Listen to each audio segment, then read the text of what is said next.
بسم اللہ الرحمن الرحیم ایاک نعبد و ایاک نستعین۔ میں مخاطب ہوں اپنی قوم سے، اپنی آنے والی نسلوں سے، اور یہ میں بتانا چاہتا ہوں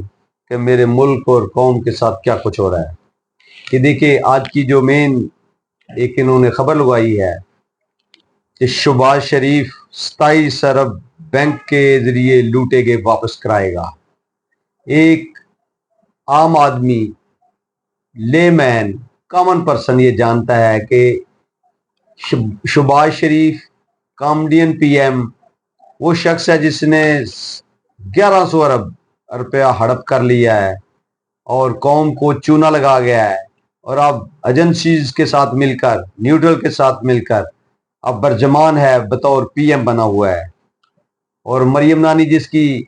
لندن تو کیا پاکستان میں بھی کوئی پراپرٹی نہیں ہے، جنہوں نے ملک کو نوچ ڈالا ہے، اس کو ہمارے مقتدر اداروں نے، طاقتور اداروں نے اپنے کندھوں پہ بٹھا کے پنجاب پر مسلط کیا ہوا ہے، اور دن رات کرپشن کا بازار گرم ہو چکا ہے، عوام کا جینا دوبار کر دیا ہے، اور مہنگائی اتنے عروج پر پہنچ گئی ہے کہ مزید پٹرول، گیس اور دیگر اشیاء کی قیمتیں اور بڑھنے جا رہی ہیں۔ اور آئی ایم ایف نے ان کو کہا ہے کہ آپ اور چیزیں مہنگی کریں، اور ہمارا وزیر خزانہ یہ کمٹمنٹ کر کے آیا کہ ہم چیزوں کا ریٹ بڑھا لیتے ہیں، ہم ٹیکس کا جال بچھا لیتے ہیں، لیکن وہ غریبوں پر، امیروں پر نہیں، کیونکہ امیروں کی کیٹیگری میں یہ خود فال کرتے ہیں۔ تو مزید چیزیں مہنگی ہونے جا رہی ہیں، جو غریب آدمی ہے اس کی قبر مزید گہری ہو جائے گی، اور اس کا پاکستان میں جینا دشوار ہو جائے گا۔ دیکھیں یہ شہباز شریف جو صدر پاکستان زرداری کے نیچے ہے، تو یہ دونوں اب انشاءاللہ ملک سے جو فراڈ ہوئے ہیں ان کی واپسی کا ارادہ رکھتے ہیں اور کر کے دکھائیں گے۔ لیکن قوم جانتی ہے کہ آپ لوگ فارم 47 کی پیداوار ہے، آپ ایسا نہیں کریں گے، آپ اپنے اثاثہ جات کی، اپنے آنے والی نسلوں کے تحفظ کے لیے چاہ رہے ہیں، ملک کے تحفظ کے لیے آپ نہیں چاہ رہے۔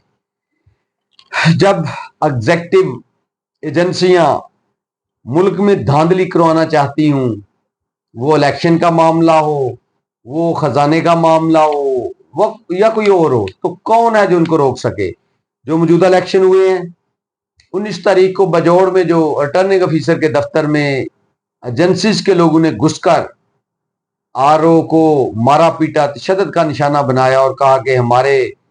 پریزائڈنگ آفیسر اپوائنٹ کرو، یا جن کو اپوائنٹ کیا ان کا نام پتہ دو، تو ریٹرننگ آفیسر نے انکار کر دیا،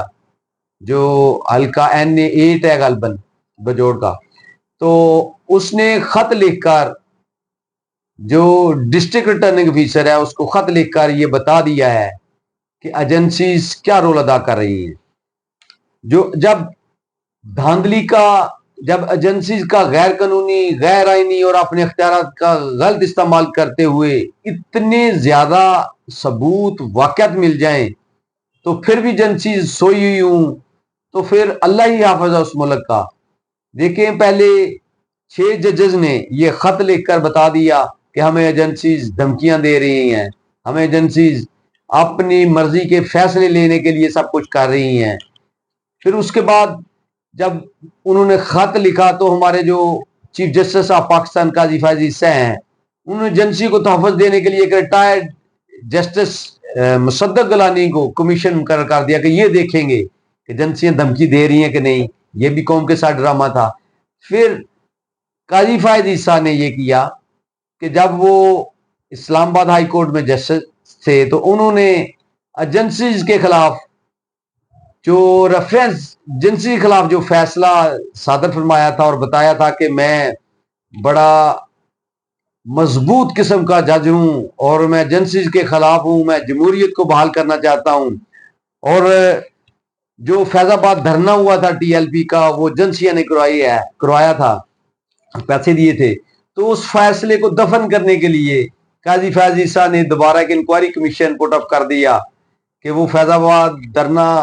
جینون تھا یا ایجنسی کے ملائنس تھی یا ایجنسی کے ساتھ کمٹمنٹ کر کے ہوا تھا۔ تو جتنے نون لیگ کے